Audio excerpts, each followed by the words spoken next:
Assalamualaikum teman-teman, untuk kali ini kita akan menjelaskan tentang psikologi yang berjudul kepribadian. Sebelumnya akan kami perkenalkan anggota kelompok kami. Yang pertama ada Vida Sinta sebagai pemateri pertama, dan kedua ada Husni Syam sebagai pemateri yang kedua, dan yang terakhir ada saya sendiri sebagai moderator dan juga pemateri yang terakhir. Langsung saja untuk penjelasannya. Baik, di sini saya akan memaparkan pemateri yang pertama dengan poin pengertian dan teori kepribadian. Pengertian kepribadian menurut Gordon W. Allport, kepribadian merupakan organisasi dinamis dalam individu sebagai sistem psikofisis yang menentukan caranya yang khas dalam menyesuaikan diri terhadap lingkungannya.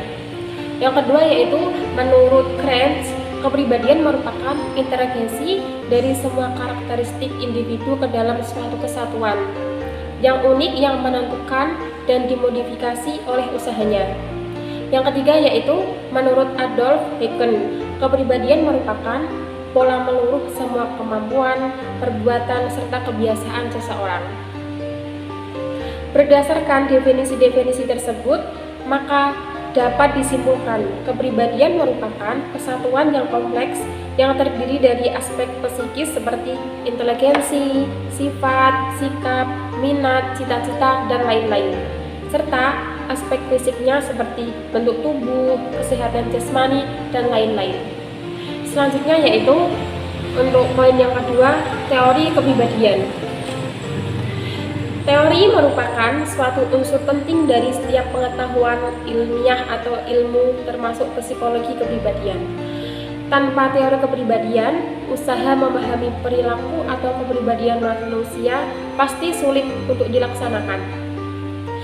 Teori kepribadian adalah sekumpulan anggapan atau konsep-konsep yang satu sama lain berkaitan mengetahui perilaku manusia.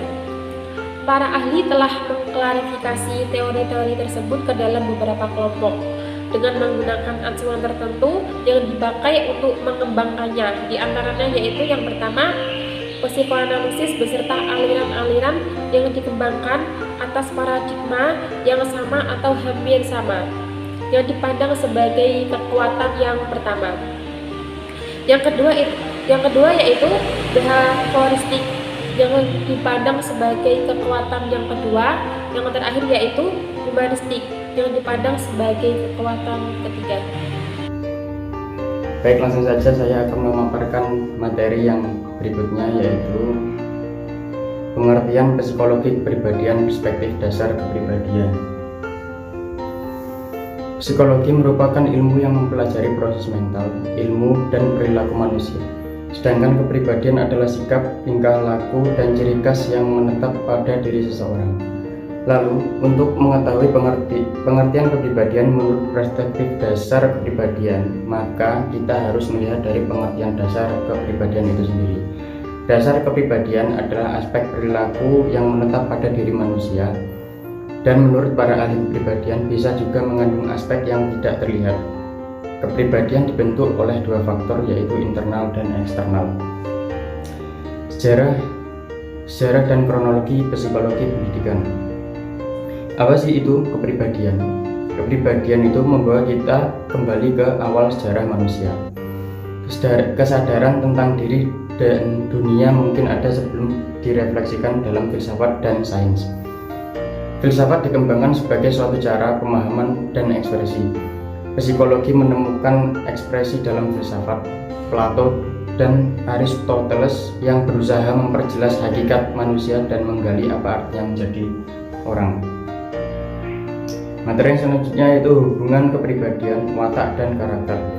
Seperti yang sudah dibahas pada materi di atas tadi, bahwa pengertian kepribadian merupakan integrasi dari semua karakteristik individu ke dalam suatu kesatuan yang unik yang menentukan dan dimodifikasi oleh usahanya yang menyesuaikan diri terhadap lingkungannya.